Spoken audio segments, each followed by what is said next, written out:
धन्यकार जी। सतगुरु बाबा गुरबचन सिंह जी की शिक्षाओं पर आधारित पुस्तक जीवंत शिक्षक को हम सुन रहे हैं। आप जी के अलौकिक व्यक्तित्व का प्रभाव कठोर से कठोर इंसान को भी मोम की तरह पिघलाने वाला था। आपके दर्शन करके ही दर्शक अपने अंतर्मन में आनंददायक तरंगों का अनुभव करने लगते। बड़े से बड़ा अड़ियल भी आपके समक्ष इस तरह झुक जाता जैसे आपका ध्यान ही उसकी मर्जी हो। इसकी पुष्टि के लिए एक आंखों देखा दृश्य दास प्रस्तुत कर रहा है। दिल्ली की किसी कॉलोनी में भवन के लिए ज़मीन खरीदनी थी। वह जगह कुछ कम थी और साथ वाली जगह भी खरीदनी थी। प्रबंधकों ने योजना बनाई कि साथ वाली जगह भी खरीद ली जाए, लेकिन उस ज़मीन का मालिक किसी तरह भी साथ देने को तैयार नहीं था। वह एक ही बात किए जा रहा था कि अव्वल तो वह ज़मीन बेचेगा ही नहीं, अगर बेचेगा तो मुंह मांगे दाम लेगा। उसकी ओर से मांगी गई कीमत बाजार भाव से कहीं अधिक थी। परम पूज्य कमल जौहर जी ने उस ज़मीन के मालिक को एक विनती की कि आप बेशक ज़मीन ना दें, लेकिन सिर्फ एक बार हमारे साथ बाबा जी के पास चलें। ज़मीन का मालिक मन ही मन ये सोचने लगा कि किसी महात्मा के दर्शन करने में क्या हर्ज है।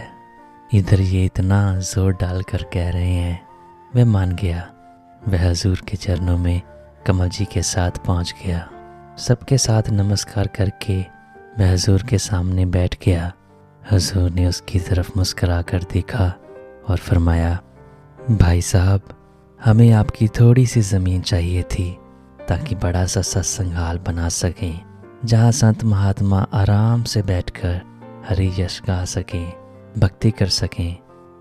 अभी हजूर ने बात समाप्त भी नहीं की थी कि वह सज्जन एकदम बोल पड़ा, सारी ज़मीन ही आपकी है, जितनी चाहे ले लें, और जो कीमत आप दे देंगे वही मेरे लिए प्रसाद का रूप है, मैं स्वीकार कर लूँगा। कमल जौहर जी पर तो एक रंग आए एक रंग जाए। वे दोनों तो हैरान थे, ये आदमी बड़ा अजीब है, हमें कुछ कहता है और बाबा जी के सामने बिल्कुल उल्ट बोलता है। जब ज़मीन का मालिक बाहर आया तो जौहर जी ने कहा, आप पहले तो कुछ और ही कह रहे थे और हजूर बाबा जी के सामने कुछ और। उस मालिक ने कहा, पता नहीं जौहर साहब, बाबा जी के सामने जाते ही मैं जैसे अपने आप को भूल ही गया। उनके शरीर से ऐसी किरणें निकली कि वे जैसे मेरी हस्ती को ही एकदम पिघला गई।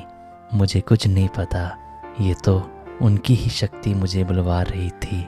इस महात्मा के शब्द तो मिश्री से भी मीठे थे, जो दिल की गहराइयों में उतरे जा रहे थे। महाराज की आंखों में जो नूर दिखाई पड़ा, उसके सामने मुझे अपना आप बहुत छोटा दिखाई पड़ने लगा। सचमुच मानना पड़ेगा कि बाबा जी कोई साधारण इंसान नहीं है, ये तो दैवी शक्ति के मालिक हैं। मुझे तो अब समझ आ रही है कि आप इनके दीवाने क्यों बने हो। आप भाग्यवान हो जिनको ये गुरु मिला। ना जाने वह और कितना कुछ कहता जाता अगर उसे लंगर स्वीकार करने के लिए विनती न की जाती।